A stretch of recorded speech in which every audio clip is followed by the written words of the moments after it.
We're on day 4 of our 40 days through the Gospel of John, and I'm going to try and record this video with a cat on my lap who seems to want to keep crawling on me.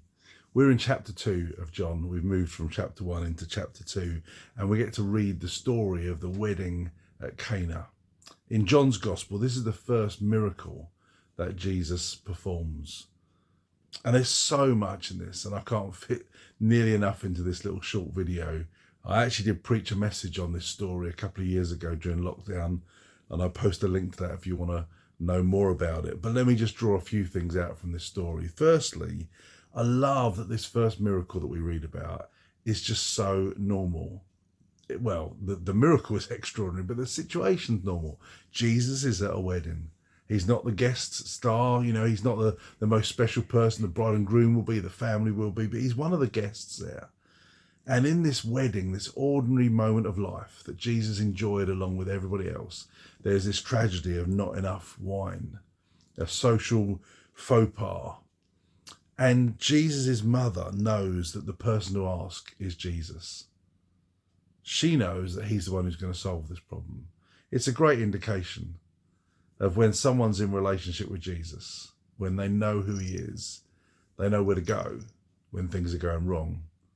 Everyone else could have panicked and gone to all manner of people, but when you know Jesus, you know where the place to start is with him. And his mother says to the servants, do whatever he tells you to do. What an amazing instruction to us. Do whatever he tells you to do.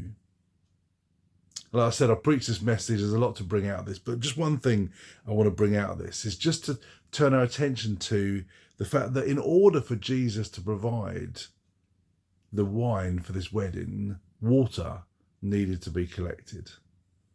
It's fascinating. Jesus didn't produce this out of thin air. He said, go fetch water.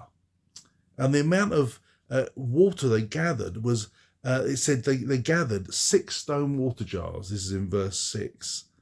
And each of those would hold 20 to 30 gallons. There would be no tap there to fill this. They'd have had to gone to a well or to a spring or to somewhere not local and collected 6 stone jars, each holding 20 to 30 gallons. That is faith. That is faith. Making that action, that step, to gather, this is the cat trying to go in, to gather that water in the hope, in the belief, in the statement of faith that Jesus would do some miracle. When we are looking to Jesus, because we know he's the answer, so often he says, go take what's empty and fill it up, and then I'm going to do something amazing.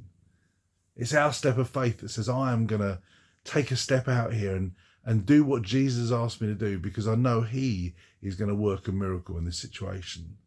So whatever you're facing today, wherever you're empty, like these jars that were empty, be filled up with the ordinary, the natural, and say, Jesus, would you take this normal stuff and do something supernatural with it?